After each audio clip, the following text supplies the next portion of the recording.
Hello and welcome back to Tommy's Top Picks Weekly Roundup Podcast, episode 150. I'm your host, Tommy, joined by John. How's it going at 150 times asking that question? How many times can one talk about cardboard and the financial aspect behind it? Apparently 150. At least. We'll find out. We now know. Did this sneak up on us? Yes. Did we plan anything? No. No. Will we have our normal podcast? Yes. So we're going to be talking about, John and I dived into Marvel Rivals, a new video game, not cardboard.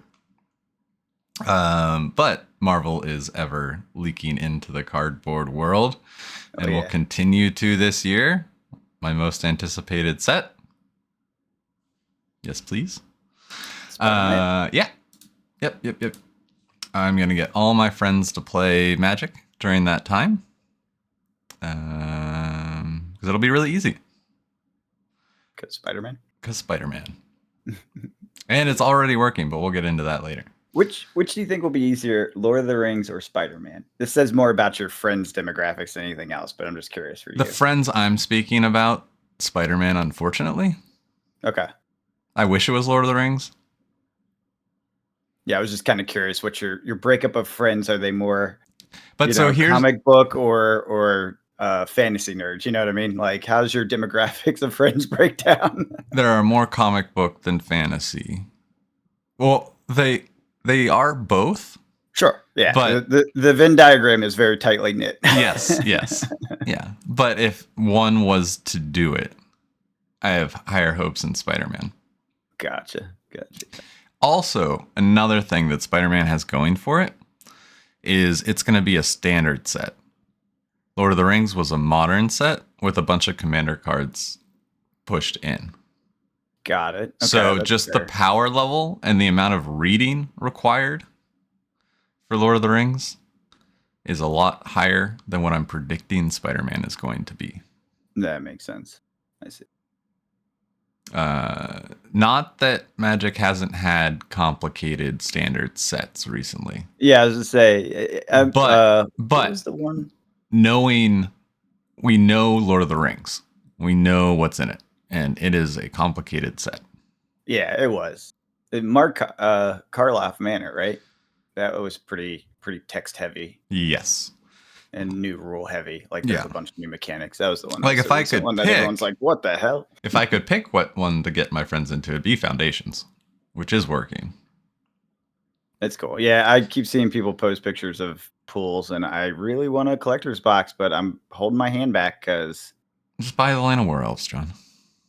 The problem is I want to pull something. You know, what I'm craving is the pull, not here's a particular card. And it's like, but $300, not worth it. It's just not worth it. Even if I get my money back, it's not worth it. Are you ready for a little pivot?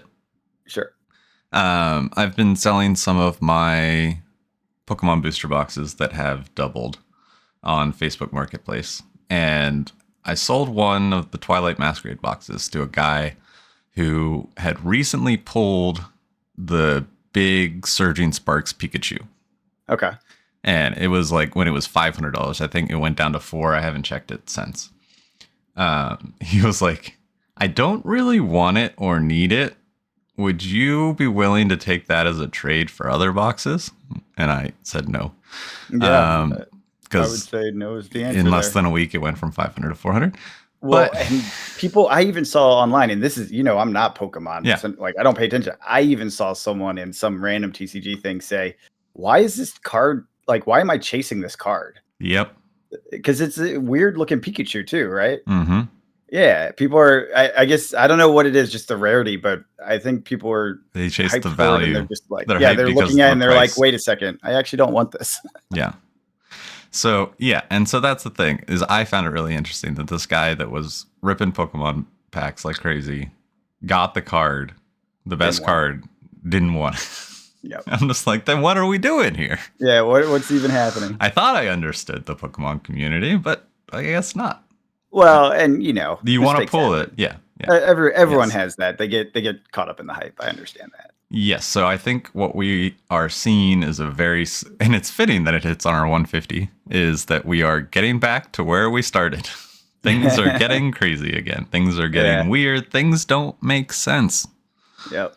So when things don't make sense, I choose to sit on the sideline and watch. Oh yeah. Yeah, don't let the FOMO take you. Don't overpay. We've made that mistake before. I Live. am in a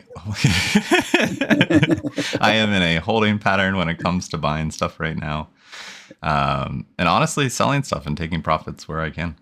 Yeah, me too. Yeah, I did the Black Friday thing, insane amount of sales. Yeah. I'm sad. I got kind of addicted to the flow of it. I actually enjoyed how much like, logistics and all that stuff. I Yeah. had a good time with it. And the thing is, I know I burn out in like a month or two if it was steady state like that. Yeah. But at the same time, I'm like, when I have some downtime, I'm like, man, I should process orders. Wait, I don't have any orders to process. The store's not even on right now. I'm like, I kind of want to sell more stuff, but I know it's not the best opportunity. Like the sales usually when the volume and the prices go up and stuff. So it's like, Yeah. I guess I could try to trickle out a box or two here, but I honestly only have so much inventory left and I don't really want to sell it. I wanted to appreciate again to kind of capture some more profits, in a year or so sort of thing. Yeah. No, and I'm not selling everything for sure. No, I know. I'm just saying I'm addicted to the sale Mm-hmm. component and I can't scratch that itch either. Yeah. No, I certainly noticed a drop off Monday, Tuesday after the sale, or Tuesday, Wednesday, because it went through Monday. Yeah. But then I was averaging like 1 or 2 orders a day. And then this morning I woke up to 4. Nice. Selling the only thing I have up there right now are Fab and Star Wars singles. Yeah, maybe I should do some inventory and decide if there's things that are at a good enough profit. There's a lot of like in the season. There's like a lot of $10 to $40 cards in both right now that are selling for me, which has been nice. I actually did pull stack. And I put up cards. When I put up a bunch of like $3 to $5 Star Wars cards, I noticed more sales because they were you get in the groupings. Yeah. I don't really, because I'm a level 3 seller, and yes, I have like 50,000 spots, but I don't really feel like putting all my bulk cards up yet. Oh yeah, it's a nightmare. Yeah, it's just so much effort for so little. Right, and I'm not there. But I have about 400 cards on there, and I'm getting a couple orders a day, which has been nice. And it's not too much, nothing. Yeah. But I moved through the most of the stuff that I wanted to, which is nice. Yeah, always. So what should I open, Tommy? I've been having an itch too, and so we can talk about that. I know I asked you and you said don't, and then I did. I opened some Fab. My wife and I did? Yeah, my wife and I opened a bunch of Dust Till Dawn. Mm-hmm. I left 1 box on the shelf. How'd that go? It was fine. I opened singles. Sound of regret, guys. No, I honestly don't regret it. I opened enough singles, and when I uploaded them to the store, they were equal to the price of the boxes, plus or minus a couple bucks. And labor and shipping. Yeah. But it was a fun evening. Yeah. Like, it was fun going through it. Yeah. Did you pull anything good in cold foils? No. That's the sound of regret, guys. But I pulled a couple Warmonger's Diplomacy. So that's a good one. Yeah. I actually just found some of those. Like I said, it's not like I pulled a bunch of $3-5 cards and got to the box. Like, I sell 2 of those, and that's each one of those is a box. The whole thing. Yeah. And the rest of the cards can go in the trash. Yeah, pretty much. Yeah. Fab is still, I mean, both. I think Star Wars is now turning into it too. It's just a player's game. Yep. It is a game. But we do have some new Star Wars news. Oh. We have some previews for set 3. I assume more previews. Didn't we have previews already? Not that we talked about on the podcast. Only that I put in our chat to be like, hey, let's talk about this. Oh, I thought, and maybe I'm mixing up sets. Isn't this the Clone Wars set? Mm-hmm. That's out. We've talked about previews for that. No, the next set. The fourth set. 4 set, set 4. Oh, okay, gotcha. Okay, so what is it? We got pilots. We got What's that? space leaders. Okay, space leaders we predicted, so good call on that one. So we got Han Solo, subtitled "Never Tell Me the Odds." Epic action. If you control 5 or more resources, choose one. Deploy this leader. So just deploy him out as a regular unit. He's a 3/7, but he's just a 3/7. Then that's not very great as a leader. But you have another option with this epic action. Deploy this leader as an upgrade on a friendly vehicle without a pilot on it. When deployed as an upgrade, for each friendly unit or upgrade that has an odd cost, ready a resource. So obviously you build your deck out of odd number cards, and then you just ready all your resources, deploy Han, use all your resources, deploy Han, get all your resources back, keep throwing cards down. And then we got the Boba Fett leader, which if you control 6 or more resources, do the same thing. When deployed as an upgrade, deal up to 4 damage divided as you choose among any number of units. That's gross. Mm-hmm. They're both gross. Yes. And then there was a meme floating around of these 2 cards from set. It's like, you know that meme? I feel like I forgot something, but it must not be important. And then it's a very important thing. Yeah. In set 1, there is a spaceship that destroys an upgrade when played, and there is a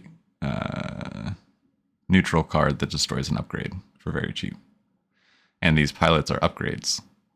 And the cards don't read non-leader upgrade. So they'll get burned. They could be. I mean, those cards are going to be sideboard cards for sure now. Right. They help balance that meta. Because not every leader is going to be a pilot, and only some and of these pilots are going to be in the meta. Yeah. Not everyone's using upgrades either, so. Yeah.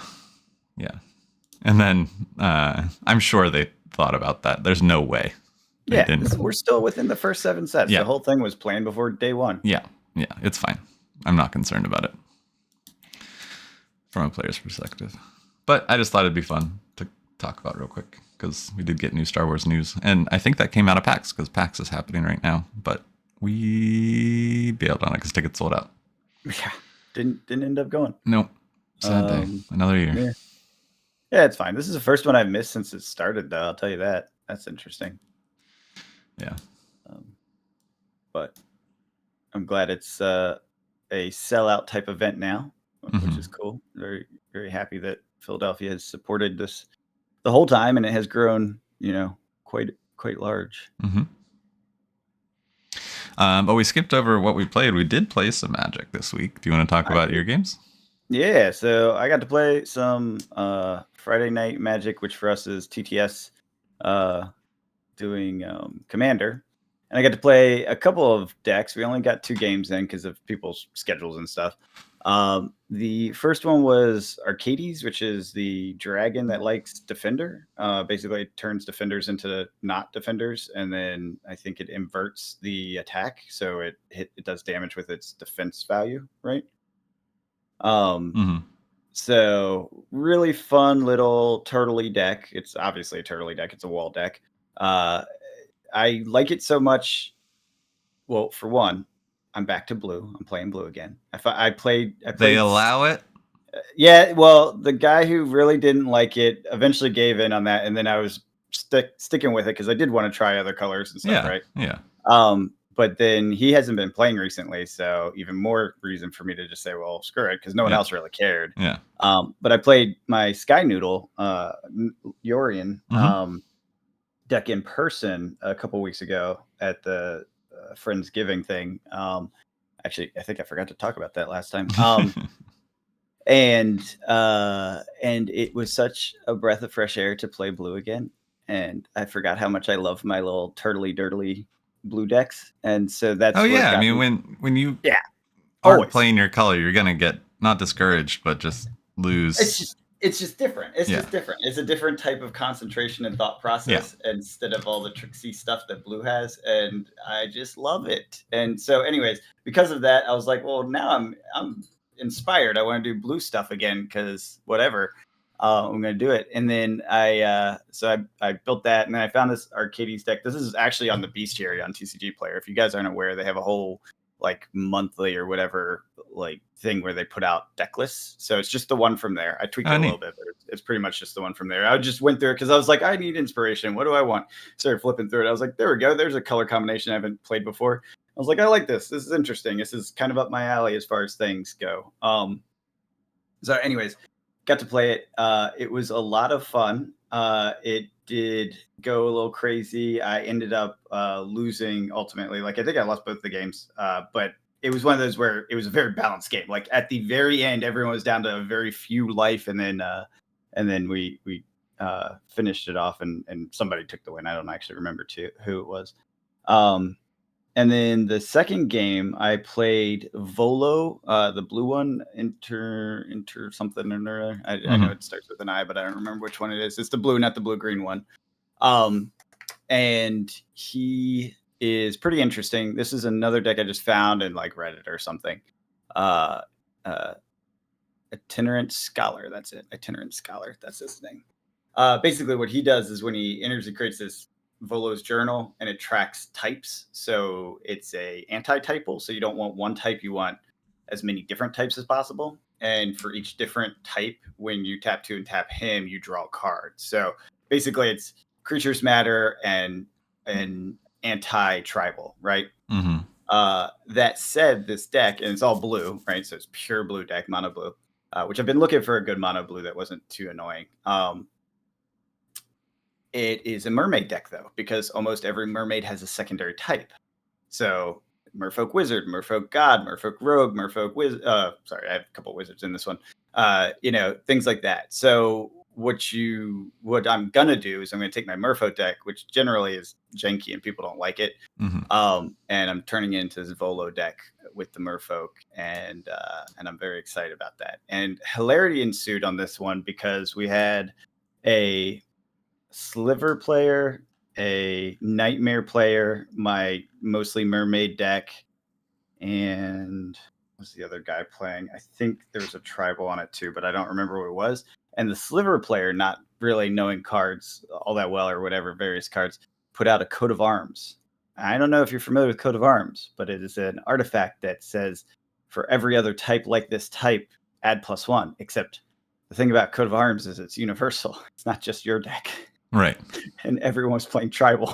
So my mermaids were like running like +10. The nightmares are like +5, like everyone was ridiculous. Oh, I think it was a dinosaur deck. That was the third deck. So it was like, everyone was like piling on because of this coat of arms.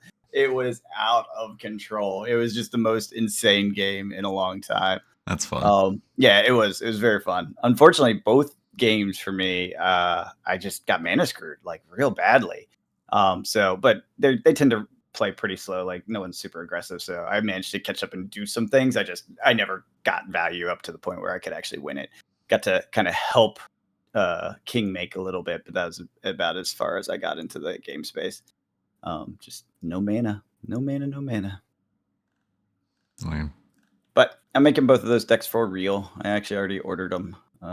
Arcades should be here in the next couple of days, or at least pieces of it I didn't have. And then Volo, I already ripped apart my mermaid deck and pulled out all the things I had. And then there's a few things I need to pull that I'm pretty sure I have, but I haven't actually looked yet.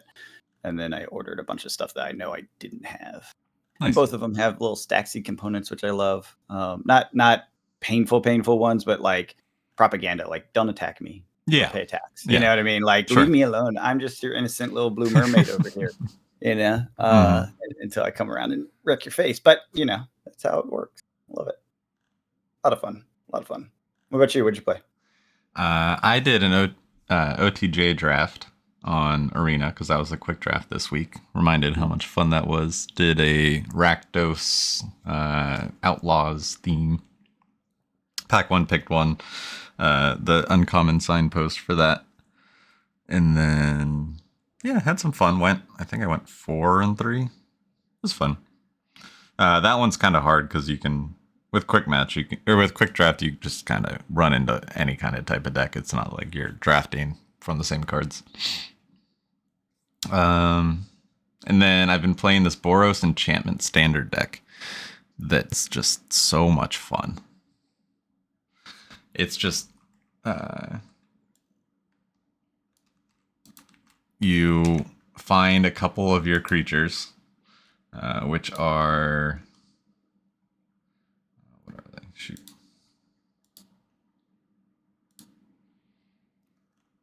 Let's see if I can find my deck list real quick.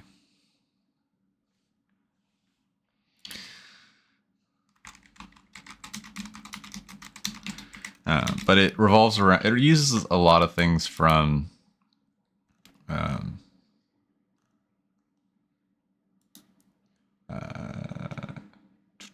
Duskmourn and Bloomburrow. So it has the Heartfire Hero, which is that 1/1 mouse that dies, 1 red, 1/1 that dies and deals as much damage as its power to the enemy. Yeah. Yeah. And then the other 1-drop for white is the Optimistic Scavenger, which whenever an enchantment you control enters, and whenever you fully unlock a room, which you don't do, put a +1/+1 counter on target creature, so you can keep putting +1/+1. So you put an extra on Heartfelt Hero. Whenever the first time it's targeted, it gets a +1/+1. So you target it with the enchantment, the 1/1 becomes a 2/2, and then the Optimistic Scavenger makes it a 3/3, and then the enchantment gives it pluses whatever the enchantment's giving it. And then it just gets bigger and bigger and bigger. And then you have Manifold Mouse to give it trample or double strike. Emberheart Challenger is another target for land, or for card draw, and for it has prowess and haste. But then you have a bunch of enchantments like Italia's Favor, which enters the battlefield, discover 3, which is so you exile the top 3 cards from your deck until you exile a non-land card with a mana value 3 or less, cast it without paying its mana cost, or put it into your hand, put the rest on the bottom in any order. Enchanted creature, so you can put another enchantment, so it goes and grabs another enchantment, and this one gives +1/+1 and trample. Gross. And then there's Demonic Ruckus, which is the Outlaws one, which I really like, which gives a +1/+1 menace and trample. And when it goes to the graveyard, you draw a card, and you can plot it for 1. The other really good, it's basically like you have an enchantment for all these different situations that then is also playing into your game. Because then you have like Sheltered by Ghosts, which enchants the creature you control. When it enters, exile target non-land permanent an opponent controls until it leaves the battlefield. And it gets +1/+0 and has lifelink and ward 2, which is huge. Flight of the Feather gives it flying and draws you a card. So you just have all this like ways to give different benefits to your yeah. So you end up with this tiny little mouse turning into this giant Voltron of a being. It's just fun. But when you don't draw, the problem is when you don't, because you only have 4 sets of 4 creatures. So if you don't draw those, it's a bad time. Yeah, I bet. It's like based on it, right? Like that's the core. Yeah. Yeah, because you only have 16 creatures in the deck. Yeah. And you're red, so you probably don't have too much card draw, huh? It depends on, it's from playing enchantments on creatures is how I get my card draw. Mm-hmm. Okay, yeah, that makes sense. Yeah. Or targeting the challenger. Because you get to look at the top card of your deck. Just red things, if you stall hard. Yeah, exactly. Yeah. So it's either a really fun or a really bad game. That's fine. It's fine for completing quests. Yeah, sure. Makes sense. And then I can draft more, which is always fun. Trying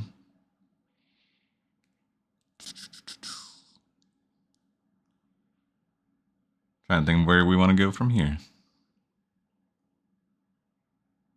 With what? The topics? Yeah. What's happening? eBay? Did you I add stuff stopped. here? I did pull stuff off of eBay once my TCG player store hit level 3. And also, I noticed Pokemon boxes are some of the prices I had them listed at. It seems like they're not settled yet, and they're about to go up. So I pulled those. Gotcha. Silver Tempest is one I'm keeping an eye on. I have my full case of that still,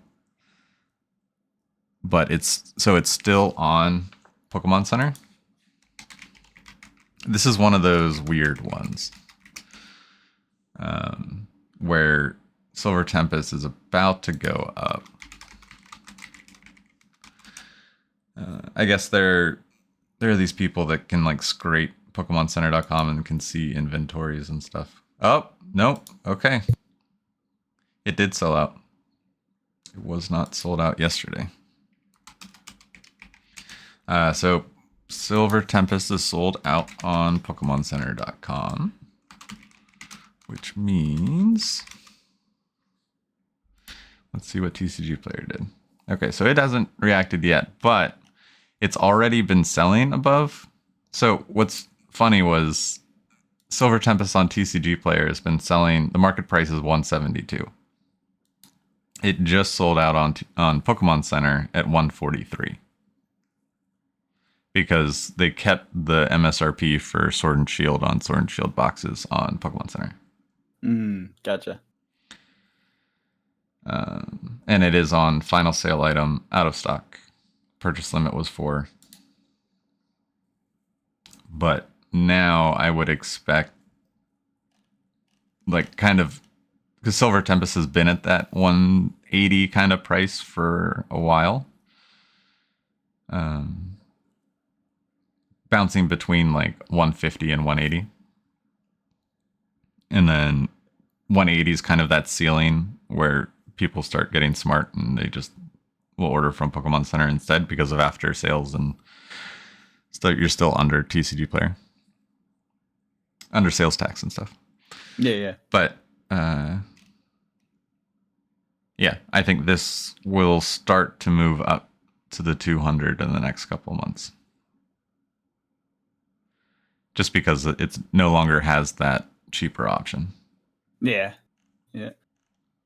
And as Sword and Shield starts to really disappear, because you can already see like a lot of the first listings are just those packs or whatever, loose packs. I don't know why TCG Player allows that, but it's definitely annoying. Yeah, it makes it hard to figure out what's going on, or at least a little bit harder, I'll say. Yeah. But I mean, they are selling. They're selling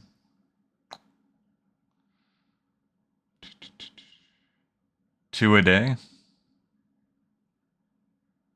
Which makes sense with TCG Player or with Pokemon Center having it in stock, but it'll be interesting to see where that goes. There's 140 limited, or 141 listed. But should I break down my case of Paldea and sell the boxes? Mm-hmm. Instead of selling it as an individual case. Yes. Only 129 though. They're not even that high. Why is everyone saying Paldea is crazy? It's not 129. 136. I guess. Plus $6 shipping. The packs, yeah. All right. Well, still 140. I guess. I don't remember what I paid for it. Not sure if that covers it. Yeah. But yeah. Paldea also just had that reprint. Yeah. So I would, yeah. I just gotta hold on. Yeah, I would hold on to Paldea. It's in the basement. It's fine. Yeah. You can never hold on to Pokemon too long. Yeah, right.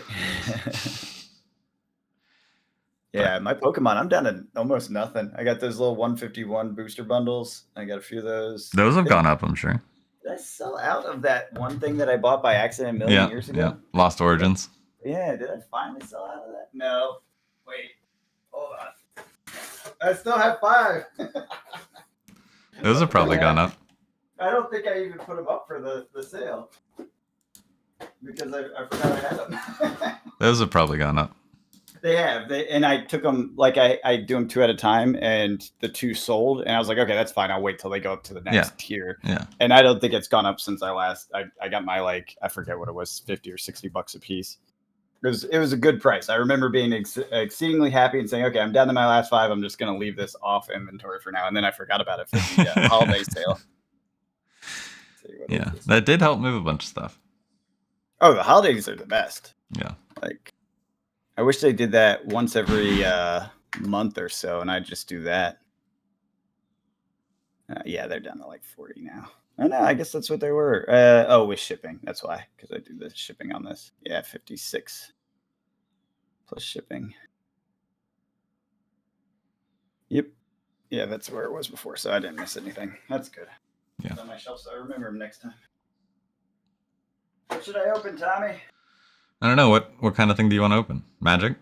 Yeah, definitely Magic. Something I might play. I'm thinking I might open a Double Masters collector box and a Commander Master collector box. Do it. I think I will. I mean, you play Commander. Well, exactly. I was like, what sets will I not be sad for opening? You know what I mean? Yeah. Like I will almost certainly get something that's like, ooh, that's pretty, or I like that, or maybe I'll build a deck around it, sort of thing. And those seem to be the right move. I was also thinking about that last Lord of the Rings box. I feel like that would be sad just because I'm not super motivated by Lord of the Rings cards. Yeah. Is it the special edition or the normal?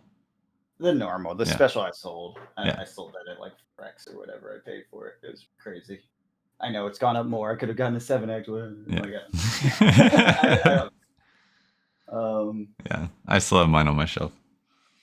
Yeah, the only other ones that I think could potentially inspire me are like the older collector boxes, like the early Zendikar Rising, and the ones that don't even have it on the top. I can't remember the names of them.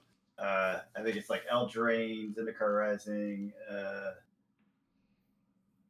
Behemoth, Ikoria maybe. Yeah, Ikoria, and something else. There's like 3 that don't have the name on the top. Is the earliest ones. And the reason they might be inspiring for stuff is because they're old and it's been a long time since I've seen the cards. You know? Yeah.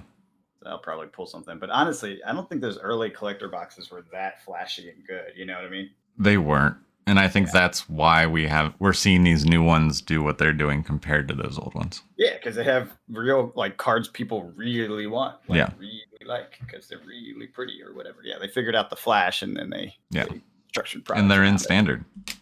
Yeah. So, yeah, I think I'll do that.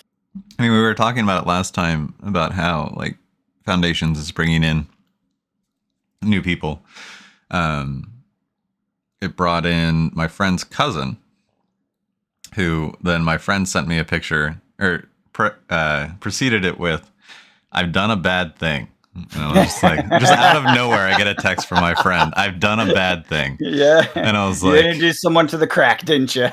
And so I sent him the Batman gif of "What have you done?" And then he sent me a picture of a Fallout Commander deck.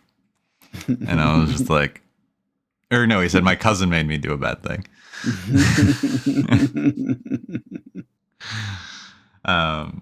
So a buddy who I was getting into Star Wars is now playing Commander, I guess. That's cool.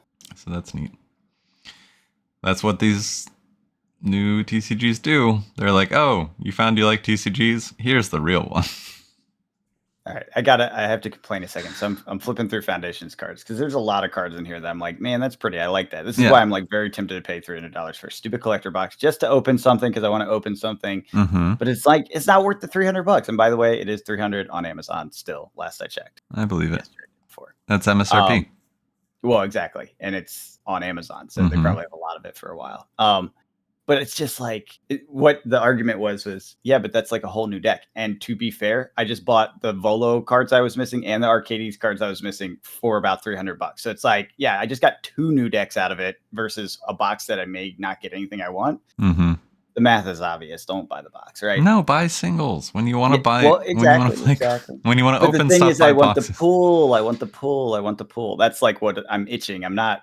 There's no particular card in here that I want. Yeah. So, anyways, I was flipping through to see if there was, and I'm looking at the doubling season cat, Yeah. and it's listed as $80. I'm like, well, that's probably kind of worth it because doubling season's a great card. Cute cats. Let's click on it and go ahead and buy that at $80. I think I could do that. It's 163. There's no 80 listing. What the fuck is going on with TCG Player? It's correct. There is no 80. Zero 80s in here. Why does it say it's 80? I don't know. You're a liar. TCG Player, get your data right. So annoying. So annoying. It says the most recent sale was 84. You look at the sale history, there's no 84 in the entire freaking list. So they just have like complete fake data all over this place. Wonderful. So annoying. That is so annoying. I'm not paying 164. No. That's way outside of anything I'd care for. And I mean, it's gonna come down. I think anything in The foundations. cat one, I don't know about the cat one. This is the showcase. Like you're not gonna be able to get this in the regular boxes. Oh, okay. Yeah, I'm pretty sure these are the special guests and the full art showcase stupid version. Yeah. So, and it's the anime cat. Oh, it's a gorgeous card. Yeah. So. I think when I was looking at it, it was like $500 or something. It was expensive. The showcase with the foil is $335. Yeah. At least that's what the front listing says. In reality, it's probably $700 as far as I could tell. I don't know. What the hell? Yeah, it's $500. There is no $335. What the hell? Stop this nonsense. Oh well. Yeah, but flipping through here, I'm like, yeah, I really don't need a $300 box because, like, other than the cat, I'm not sure there's anything in here that I'd be super excited that I pulled. Then sounds like you shouldn't get a box. Yeah, I'm not gonna. Well, I already decided that. That's why I'm opening stuff I do have. And I was flipping through that. The Double Masters actually has a bunch of stuff that I'd want. All the swords are in that one. Yeah. The Commander Master is less interesting, but I'll still probably do that too. Just to scratch the itch. You gotta. I want to. I don't have to, but I want to. Yeah. It's been a long time since I opened anything of any significance. Yeah, and that's kind of what got me to pull the trigger on the Dusk Till Dawn too. And I was like, hey, maybe I'll pull one of those 1 in 12 art cards or whatever. But no. Of course not. Okay, I found a card that I actually do want. I'm just gonna buy it though. It's only $1.80. See, I would have $300 box and been excited about a $1.80 card. Yep. It's the Crystal Wall. I can go on my Arcades wall deck. There you go. And it's very pretty. Yeah, back to buying cards. I have like 40 orders incoming. Dang. Yeah, well, it's decks, right? Yeah. So, I bought basically entire decks or 2/3 of decks, right? So even clustering them as close together as possible, so it's minimal amount of packages. It's still like 30 packages or whatever. Yep. I do like these treatments they're doing with this foundation stuff. Like a lot of these treatments are really nice. I don't really care about any of these cards, but the art is nice. Yeah. And it'll be interesting to see if Magic is able to grab some of that Pokemon collector community that's been built over the past couple of years. Oh man, because you can tell like that they're going for that like rip and ship kind of stuff. Yes, they're clearly looking at that, and especially with making the big pools look like Pokemon pools. Yeah, terrible. I hate it. I honestly think it's the worst looking like version with the spark. What do they call it? Confetti foil? Fractured foil? Or I'm just buying singles of all these cards that I use all the time. Fractured foil, yeah.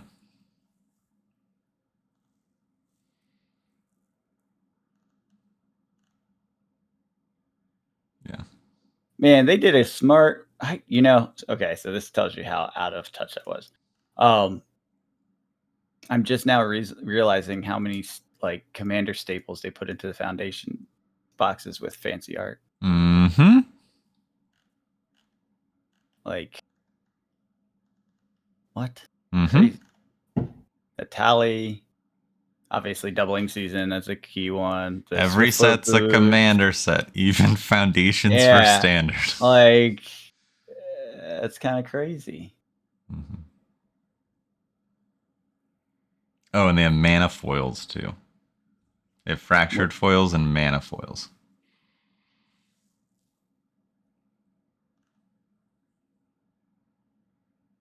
Don't ask me what the difference is. Yeah, I was gonna say, what's the mana foil? I don't know what that is. Yeah, I'm just buying. Just buy some stuff. Buy some singles. That's what I'm doing. Yeah. Yeah, and when we get together, we gotta do some Winston. Yeah. We definitely will. But yeah. Trying to think if there's anything else I wanted to touch on. Yeah, I don't have anything else. Economically, numbers keep going up. Yeah, the we had numbers Bitcoin keep at going 100,000 this week.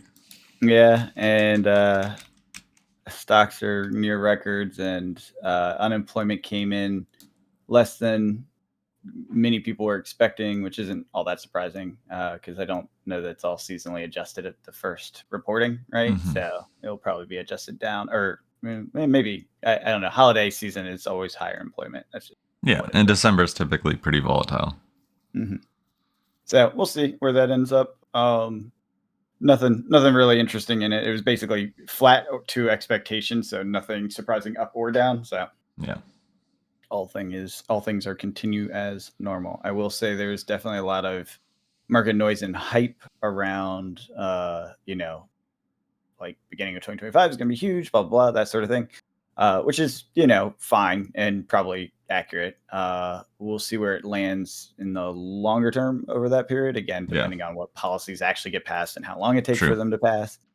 But yeah, I personally am sitting on, I would say I have 25% cash on the side in case things do dip and for other purposes, just so I can take advantage. But for the majority of it, it's in market, taking advantage of the growth, and will continue to be it for the foreseeable future at least. Yeah, Until we get word of otherwise. Sounds like we are on similar. We have similar plans. Yeah, I like a little free cash right now. Mm-hmm. Buffett does too. Yeah, I noticed some of the big players, the hedge fund guys, have aggressively sold over the last quarter, and it looks like they're continuing into the upcoming quarter. They give guidance and stuff. Not like higher than, call it, I don't know the exact number, but probably not higher than 30%, but they're basically creating a cash reserve for probably the inevitable volatility around announcements and or failure to pass or passing various economic measures such as the tariffs and such, because the second that starts becoming real, the markets will shake, right? And those could be very quick opportunities where it's like, oh, it's not really as bad as everyone thinks, but there's a little panic, and that's where you can snag some additional upside. So yeah, it's always good to have a little cash for those uncertain times. Mm-hmm. Except when hasn't it been uncertain in the past 8 years? I mean, I would say it's more economically uncertain than it has been. Oh yeah, no, I was just making a little tease. Since COVID, I would say, although COVID was like a really long drag. That one was particularly strange. Obviously, once in a century. Yeah. Plague, and then modern economy, which wasn't really set up to handle it, and then government stimulus, which, there's pluses and minuses to that, and I'm sure everyone's heard the arguments, but the reality is like what it does, brass tacks, is that it extends the downside, right? It stretches it out. Instead of it being a sudden crash, it's a slow crash. So like those that should have failed because they're not operating in a functional way did not fail until much, much later. So it drags out this whole like what's happening thing. And then obviously impacts inflation, et cetera. So yeah, it has been pretty uncertain. You're right. It's a pretty fair state. Yeah. One day at a time. Yeah. 1 week, fine. one podcast at a time. That's right. Save some money on the side so you can take advantage of opportunities, sell into the hype, buy into the dismal feeling when everyone's like, no, it's all horrible. That's when you want to deploy capital. Yeah. Yeah. I wish people still hated Scarlet and Violet. What do they hate now, Tommy? That's what you should be looking for. Nothing. That's the problem. Not true. That's not true. There's plenty of things they hate now. No. You know what they hate now? Super Legacy Magic. That's very much hated right now. Tommy's like, I'm not buying that. I meant in Pokemon. Sucks. I meant in Pokemon. Oh, in Pokemon? Is there nothing in Pokemon? Like old Pokemon stuff is so here's a learning that I've been thinking on this week from just absorbing different and looking at prices of things. There are different floors that boxes will hit as they get older and older. And as they reach that about $1,000 mark, then they'll go to 2 and get crazy. But it's just that much harder to find buyers for. So trying to find the sweet spot, and I think it is that doubled price of when we were getting it for like $90 a box, and that 180, 200 is kind of the sweet spot. And that's what I've been doing. Gotcha. Kind of selling when it pushes above the 200. So it's doubled in the past couple of years is typically where I sell things. Because then I notice it's just so much longer until it hits the next wave. It's basically just like, how long is it going to be at this plateau? With Silver Tempest, it's been at a plateau because of Pokemon Center, like we were talking about. But now that that's gone, once this starts to hit the above 200, I'll start moving that like I did Fusion Strike, which I'm down to 1 box. But that case I paid $500 for. I've been selling. I sold 4 of them this week for $255 each. So it's awesome. Yeah. It's always awesome when that works out. Yeah. And so it's just like, is every Pokemon box eventually going to be there? Yes. But how long? Yeah. Like Battle Styles came out before it and it's still 180. Now it's not liked as much. There aren't as much pools in it. So that does matter, but you don't really know until later. Like you just kind of got to buy the boxes on release when they're cheap. But now that is changing and I haven't bought the latest sets because of that. And so I'm just trying to find my new direction. Like what's the new timing of everything with Pokemon? Because I think it's just in flux right now. What has worked the past couple of years is changing. The boxes aren't just being done for the low prices anymore. Yeah. The floor is raised. Yes. And that is what the whole price MSRP, all that whole thing was about, was creating a new like anchor price in everyone's minds. Like this is how much it costs. And the dropping. Oh, I did want to bring this up. I meant to put this in the notes. Sorry, this is very late to go into a new topic, but That's fine. Dropping the number of packs. So I think. Oh, right. Yeah. We had our gut reaction based on just very little information, but the more I learned about it, the more I'm like, okay, I can kind of see it.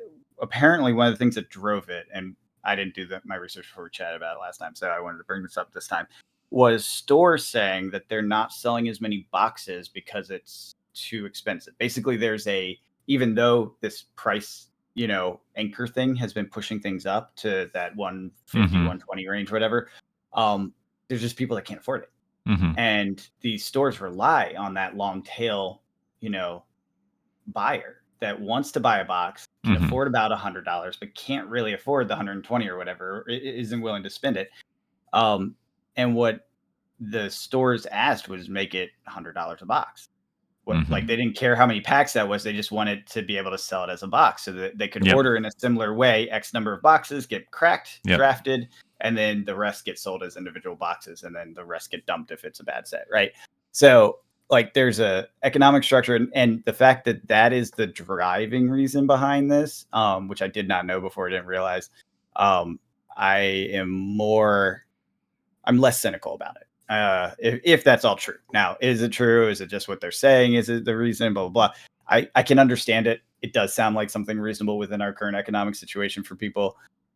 Capturing that long tail has absolutely got to be critical for a store, a local store. Oh, yeah. And so if that's really all true and accurate, and it does work, like 30 packs does get more boxes sold for individuals at a store level, then I am fully supportive of it. Before I was kind of cynical, like they're just using this to snag more money. But if it's really about volume movement and not getting more money, then I'm supportive. I think that's actually pretty good, especially if it's helping the stores, the local stores.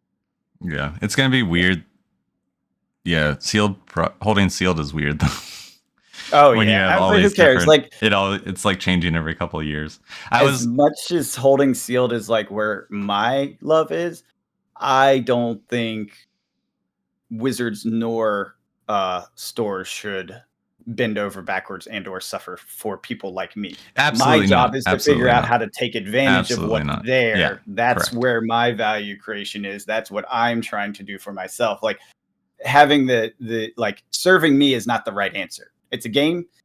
It's a store place, place to play games and meet friends. And it's a product that goes into those stores to create those environments to meet friends and do that. Like Yes, those absolutely. are number one priorities over speculators like Yes. me, right? Let me Yes. figure out how to speculate. That's my job. I love all markets. I don't care about is it cards, is it crypto, is it WoW gold? You know what I mean? Like yeah. I like speculating and figuring out how to make money on markets, no matter the structure. Make it a puzzle for me. I don't give a crap. Oh, yeah. That's the fun for me. Yeah. It was just I was having a discussion with I have some of my because I have like 9 Neon Dynasty draft boxes, so I put a couple up on Facebook Marketplace, and someone was and Baldur's Gate. I think I have like 12. I got 2 cases of that draft. So I put one up there just to see if anyone on Facebook was interested in Magic. And I got a message on the Baldur's Gate one asking about the Neon Dynasty one, and then they kept saying, I want the Kamigawa set. And I'm like, this is a draft box. It's not a set box, but it is the Kamigawa set. And just like the discussion that because he was new to Magic. Yeah, I remember when I first got it, I was like, how many products are there? It's just, again, because the set box doesn't exist anymore.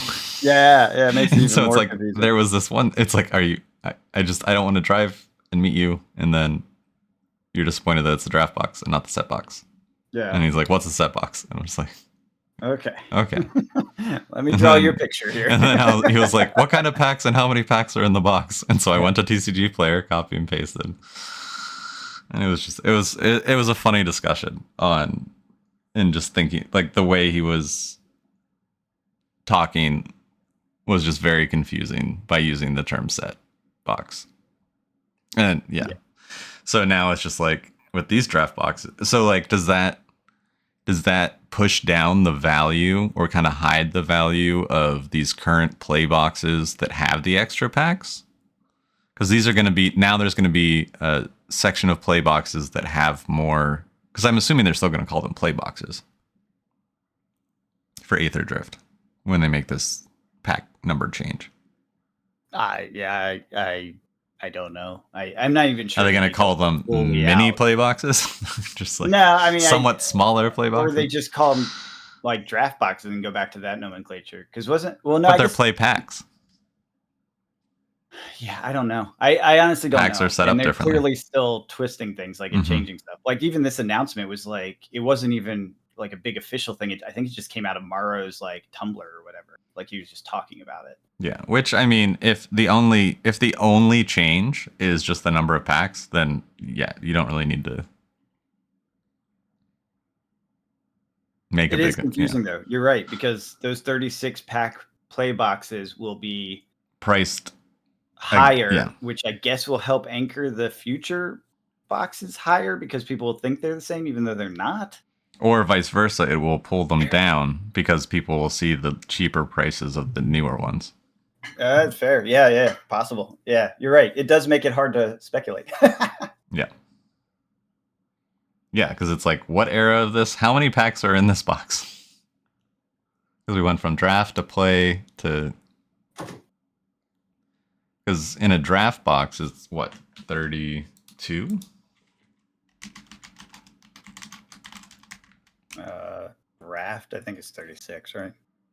Well, I think play boxes are 36. Oh, right. Because play boxes and draft have different amounts. Yeah, so the play box has 36. Okay, no, the draft has 36. Okay, yeah, I thought it was the same. Yeah, so that's the same. Yeah, it has more rares. Sorry, that's what it is. Yeah, they changed the pack format. Yeah. Which is good because there's way too much bulk in draft. Correct. Like, I don't even think about opening draft boxes anymore. Just for limited. There's just zero. Yeah, exactly. It's to play or to sell the whole box. Like, there's no point for me opening a draft box. No. At all. I have so much, like, just cards. Yeah. I was literally going through the stuff I had picked through before, the super, like, the commons on my chaff. And there was, because I needed a card for the deck, and I was like, oh, I definitely own this card. It's in this giant pile of crap. And thankfully, I like put the set in each of the long boxes. I just kind of wrote every set that I happened to see as I was putting them in there. And so I knew, okay, this long box has the right set. Let me go find that part of it that has the set, and then flip through it. And I did. I found the card I was looking for. I was like, I know I have this. I had like a million of these. They're common from it was either Jumpstart or like Kaldheim. I had so many cards of. I was just like, I absolutely own this card. I just don't know where it is. Yeah. Yeah. It'll be interesting. Yeah. We'll see how it goes. It's all good. Yeah. The world continues to change. Cardboard keeps being rectangular. I was going to say, it's still rectangle. And it's still shiny. And it still comes in a box. Yep. Fun to open. Getting better at that part, I think. Yeah. I just bought all the foundation cards that I wanted. Nice. There you go. Like, it was $70 to buy all of the ones. There you go. Well, not the cat, obviously, but the ones that I'm like, oh, I'll get that. I got like 4 of the Swiftfoot boots because it's fancy art. I got, basically, it was all the fancy arts of things that I know are in my decks, or I know I'll build around eventually. Yeah. Cool. That covered it. Now I don't need to open a box. There you go. Cool. Well, anything else you want to go over before we call it a podcast? That's it for me. Well, thank you for all that have made it to the end of our 150th episode of this journey we call a podcast. Appreciate you all. Hashtag 150 if you made it. And yeah, we'll see you guys next week for 151. Have a good one.